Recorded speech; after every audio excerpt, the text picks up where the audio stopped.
ఉంటాను. చాలా విషయాలు ఉంటాయి, ఆ తర్వాత చెప్తాను ఆ మాటలన్నీ. మొట్టమొదటిగా మనం ధ్యానించవలసిన విషయం ఏంటంటే, మనస్ఫూర్తిగా దేవుడు మనతో స్నేహం చేస్తాడు. హల్లెలూయా. మీ జీవితంలో నిజంగా మిమ్మల్ని స్నేహించే వాళ్ళు ఎవరైనా ఉంటే, నిజంగా మిమ్మల్ని ప్రేమించే వాళ్ళు ఎవరైనా ఉంటే మీరు ధన్యులనే చెప్పాలి. ఎందుకంటే లోకంలో ఉన్న స్నేహం అంతా కలుషితం అయిపోతుంది. లోకంలో ఉన్న మనుషులందరూ కూడా కొందరు అవకాశాల కోసం, కొందరు అవసరాల కోసం స్నేహిస్తూ ఉంటారు. అవకాశాల కోసం, కొందరు అవసరాల కోసం స్నేహిస్తూ ఉంటారు, స్నేహం చేస్తూ ఉంటారు. ఏదైనా ఒక సమస్య వచ్చినప్పుడు స్నేహితులు శత్రువులుగా మారిపోయే ప్రమాదాలు కూడా ఉంటుంది. ఇప్పుడున్న శత్రువులందరూ కూడా కొన్ని సంవత్సరాల వెనక్కి వెళ్ళి చూస్తే వాళ్ళు ప్రాణ స్నేహితులు అయి ఉంటారు. ఒకప్పుడు ప్రాణ స్నేహితులు, ఇప్పుడు ప్రాణ శత్రువులుగా మారిపోయారు.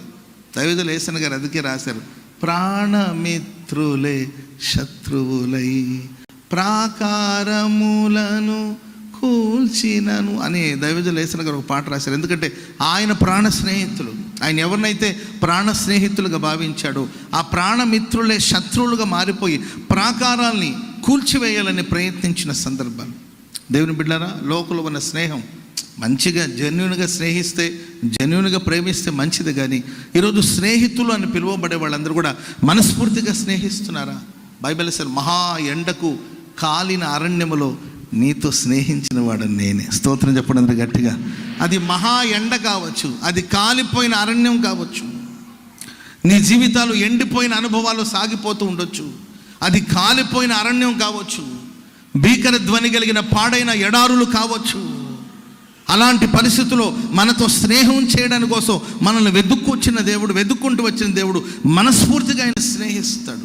బైబిల్లో బెస్ట్ ఫ్రెండ్ చరిత్ర మనం చూస్తాం. ఇద్దరు ప్రాణ స్నేహితులు ఉన్నట్లు లేఖనాల్లో మనం చూస్తాం. నిజమే, ఒకరంటే ఒకరికి ఎంతో ప్రాణం, ఒకరంటే ఒకరికి ఎంతో అభిమానం, ఒకరంటే ఒకరికి మిక్కటమైన ప్రేమ ఉన్నప్పటికీ కూడా సందర్భాన్ని బట్టి, పరిస్థితులు బట్టి ఒకరితో ఒకరు నిలవలేకపోయారు, ఒకరి పక్షాన ఒకరు నిలవలేకపోయారు. ప్రాణ స్నేహితులైన దావీదు, యోనాతాను గురించి మనం చూస్తాం.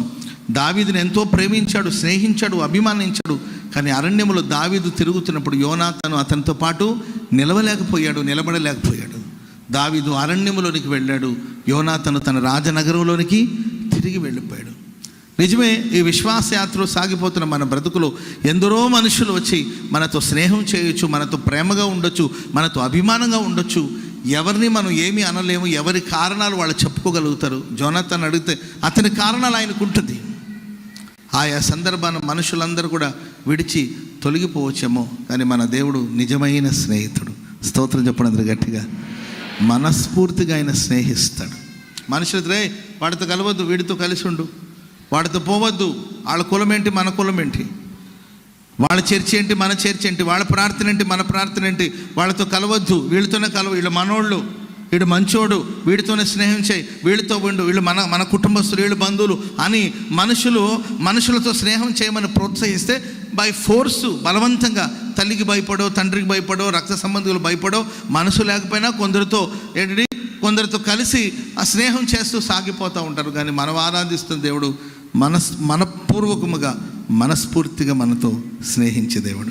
ఆమేన్ చెప్పండి అందరూ గట్టిగా. హల్లెలూయా, హల్లెలూయా. మొట్టమొదటిగా దేవుడు ఒక వ్యక్తిని స్నేహితుడు అని పిలిచినట్లు లేఖనాల్లో రాయబడింది. దేవుడు ఎందుకు ఆయన స్నేహితుడిగా పిలిచాడు అని. రెండవదిగా స్నేహితులుగా పిలువబడిన ఆయన జీవితంలో, లేకపోతే మనం స్నేహితులుగా పిలువబడినప్పుడు మన జీవితంలో చేసే మేలులేంటో, కార్యాలేంటో కూడా మనం ధ్యానం చేసుకొని ఆ తర్వాత దేవుని స్నేహం కోసం కనిపెట్టి దేవుడు మనల్ని స్నేహితుడా అని పిలిచే స్థితికి మనం చేరుకొని ఆయన స్నేహ బంధం చేత మనం ఆకర్షించబడి ఆయన స్నేహ బంధం చేత మనం కొనసాగించబడేటట్లు ఈ ప్రశస్త రాత్రి దేవుడు సహాయం చేయునుగాక.